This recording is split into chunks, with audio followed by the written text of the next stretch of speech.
Hello बच्चों, कैसे हो? ठीक हो? उम्मीद करता हूँ जहाँ कहीं भी होंगे सब परिवार सकुशल होंगे। प्यारे बच्चों, बायोजोपी क्लासेस से मैं ओपी सर एक बार पुनः आप लोगों का हार्दिक अभिनंदन करता हूँ। बच्चों, सेल हम लोग पढ़ रहे थे, सेल की शुरुआत किए हैं। अत्यंत महत्वपूर्ण टॉपिक, चाहे वो एकेडमिक हो चाहे कॉम्पिटेटिव हो, दोनों के लिए यहाँ से प्रश्न बहुत अच्छे अच्छे बनते हैं। तो हम लोग आज पढ़ेंगे प्रोकैरियोटिक और यूकैरियोटिक कोशिका में अंतर। तो चलो देर नहीं करते हुए हम लोग शुरू करते हैं। कोशिका में प्रोकैरियोटिक और यूकैरियोटिक कोशिका में अंतर। तो डेवलपमेंट के आधार पर कोशिका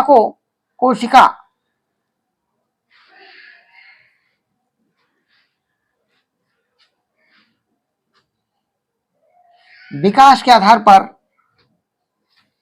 दो भागों में बांटा गया। इसे एक प्रोकैरियोटिक कोशिका, प्रोकैरियोटिक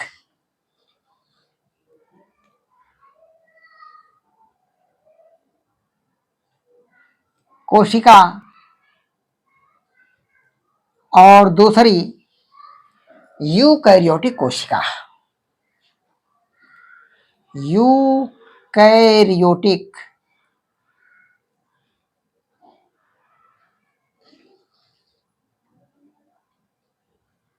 कोशिका, इसको प्रोकैरियोटिक सेल, इंग्लिश में भी इसी नाम से जाना जाता है। इसको यूकैरियोटिक सेल, यूकैरियोटिक सेल। अब यहां पर हम एक टर्म समझते हैं, प्रो। यहां पर दिया है प्रो। प्रो मीन्स होता है प्रिमिटिव। प्रिमिटिव इसका तात्पर्य होता है अल्प विकसित।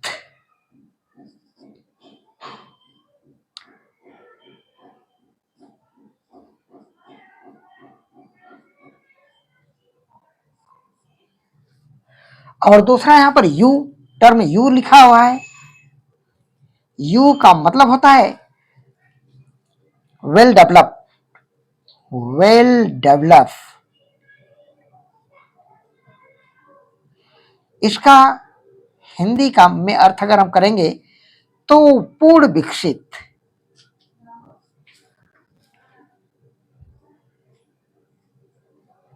विकसित कोशिका,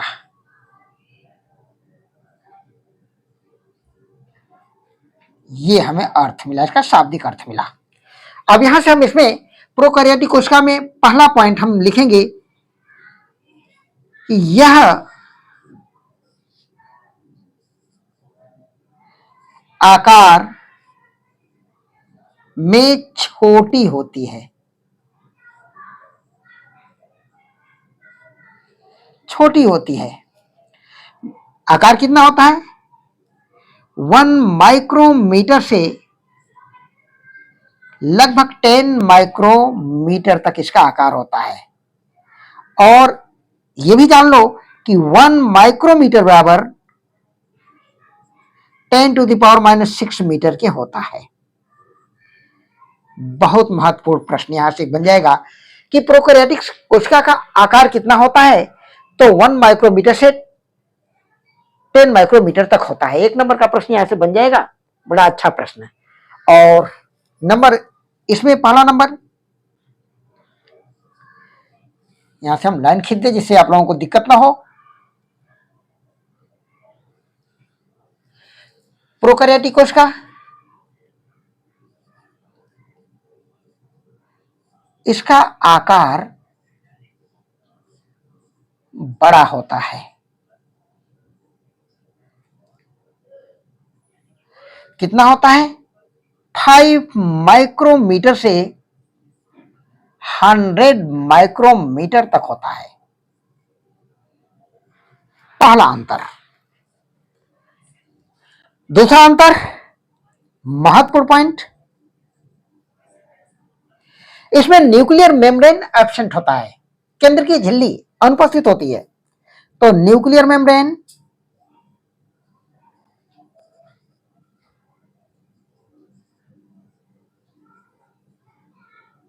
मेम्ब्रेन केंद्र की झिल्ली जो केंद्र के चारों तरफ आवरण बनाती है उसे केंद्रकीय झिल्ली बोलते हैं। केंद्रकीय झिल्ली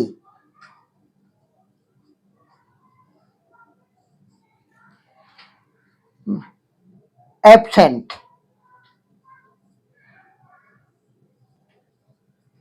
अनुपस्थित होती है, अनुपस्थित।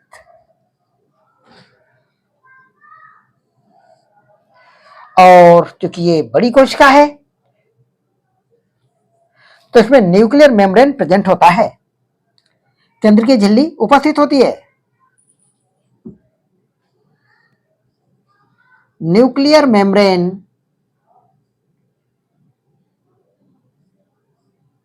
प्रेजेंट, उपस्थित मीन्स केंद्रकीय झिल्ली, केंद्रकीय झिल्ली उपस्थित होती है, उपस्थित होती है। तो इसको उतारो। तीसरा पॉइंट हम अभी मिटाते हैं बेटा।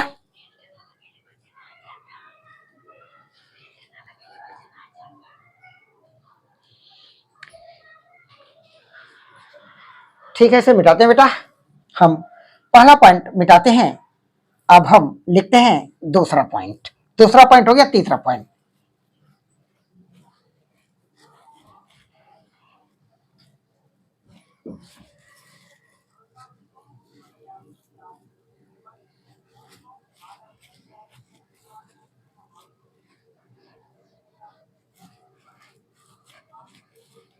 तीसरा पॉइंट इसका लिखते हैं, जब इसमें केंद्रक झिल्ली अनुपस्थित होती है तो निश्चित है कि केंद्रक द्रव्य गायब होगा और जाके प्रोटोप्लाज्म में, साइटोप्लाज्म में मिल जाएगा, क्योंकि केंद्रक के अंदर बच्चों केंद्रक द्रव्य पाया जाता है। तो नंबर तीसरा पॉइंट, केंद्रक द्रव्य साइटोप्लाज्म, न्यूक्लियोप्लाज्म, साइटोप्लाज्म नहीं बेटा, न्यूक्लियोप्लाज्म, केंद्रक द्रव्य को न्यूक्लियोप्लाज्म बोलते हैं। न्यूक्लियोप्लाज्म मीन्स केंद्रक द्रव्य।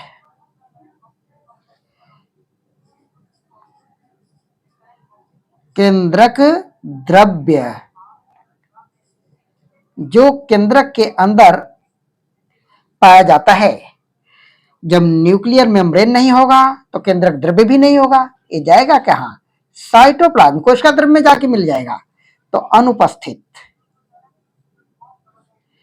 अनुपस्थित, एब्सेंट, न्यूक्लियोप्लाज्म एब्सेंट, यहां पर अनुपस्थित,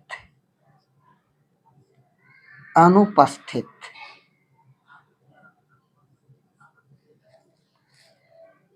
नंबर 4, इसमें तीसरा आ जाए यूकैरियोटिक कोशिका में, इसमें न्यूक्लियोप्लाज्म प्रेजेंट होता है। Nucleoplasm present,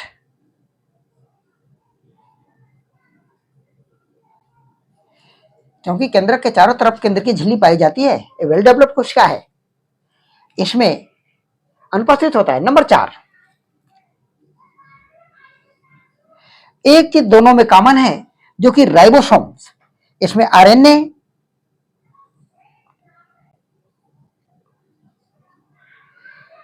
present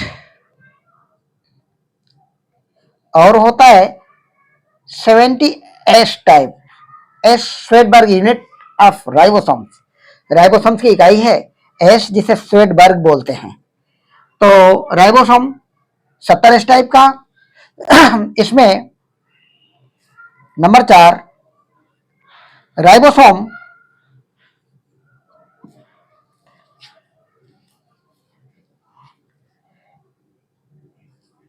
ribosome ribosome 70S और या में राइबोसोम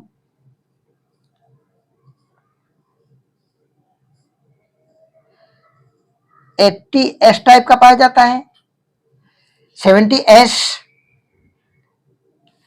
तो यहां लिख दो S equal to Svedberg unit, S equal to श्वेडबर्ग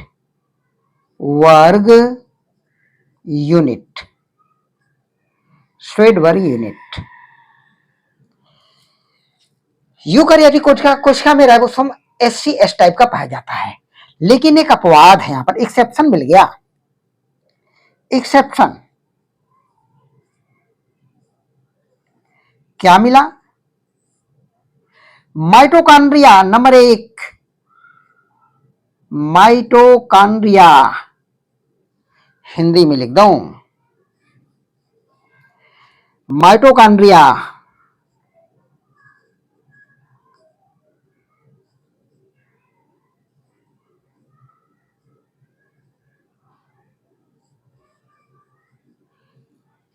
number 2 plastid means लवक, प्लास्टिड लवक, इन दोनों में ही 70S टाइप का राइबोसोम्स पाया जाता है। बहुत महत्वपूर्ण पॉइंट है, यहां से प्रश्न आप लोगों से पूछ लेगा एग्जामिनर कि माइटोकॉन्ड्रिया में राइबोसोम्स कितने प्रकार का पाया जाता है, तो 70S टाइप का पाया जाता है। या तो ऐसे पूछ लेगा कि वह कौन सा सेल ऑर्गेनेल्स है जो यूकैरियोटिक कोशिका और प्रोकैरियोटिक कोशिका दोनों में ही पाया जाता है, तो जवाब होगा राइबोसोम्स एक ऐसा सेल ऑर्गेनेल्स है जो यूकैरियोटिक और प्रोकैरियोटिक कोशिका दोनों में ही पाया जाता है। ये बड़ा फेवरेट प्रश्न है वनडे एग्जाम का, तो इसको उतारो आप लोग, फिर मैं लेके आ रहा हूं, तब तक मिटाता हूं 1 मिनट बाद।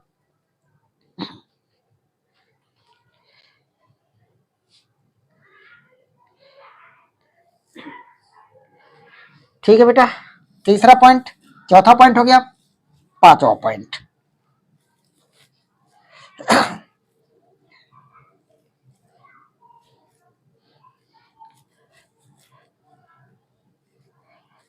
पांचवा पॉइंट डीएनए। पांचवा पॉइंट प्रोकैरियोटिक का डीएनए कैसा होता है, तो सर्कुलर डीएनए पाया जाता है। तो डीएनए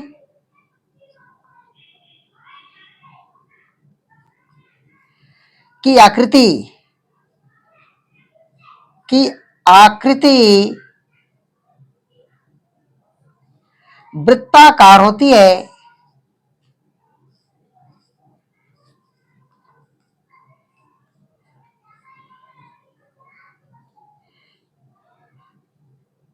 यह नेक्ट डीएनए होता है, विदाउट हिस्टोन प्रोटीन होता है। एक महत्वपूर्ण पॉइंट, इसमें हिस्टोन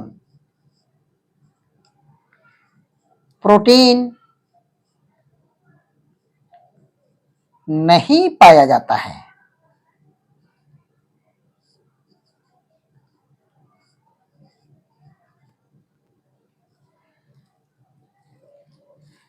हिस्टोन प्रोटीन आगे वर्णन करेंगे। इसमें देखना इसकी आकृति कैसी होती है,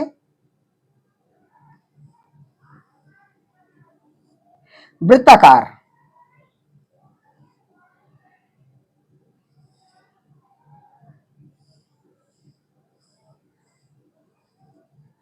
ये वृत्ताकार आकृति में होता है, जबकि 5वें नंबर में यहां लिखना यूकैरियोटिक कोशिका का डीएनए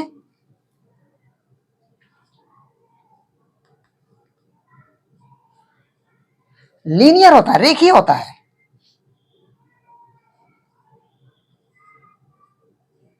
रेखीय होता है।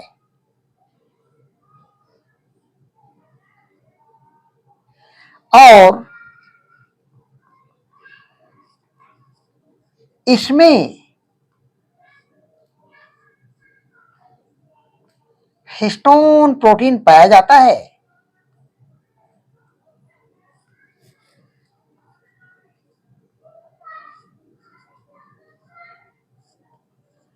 हिस्टोन प्रोटीन पाया जाता है।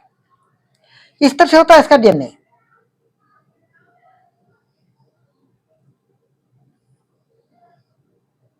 इस तरह से हिस्टोन प्रोटीन पाया जाता है। अब नीचे जगह नहीं है, थोड़ा सा आप लोग, अभी मैं मिटाता हूं इसको, तो लिखता हूं 6ठा नंबर।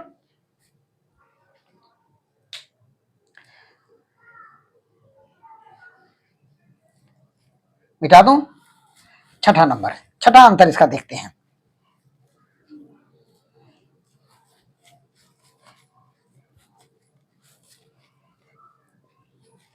छठा अंतर,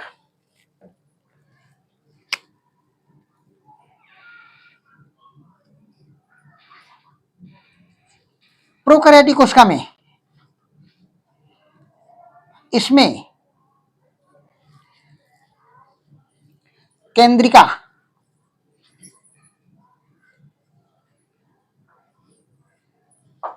न्यूक्लियोलस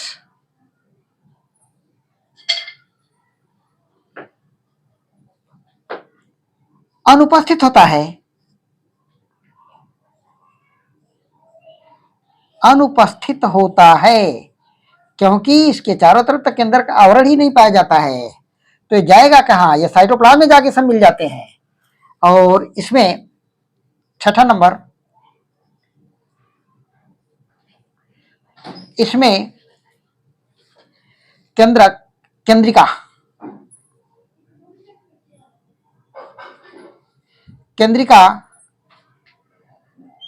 उपस्थित होती है।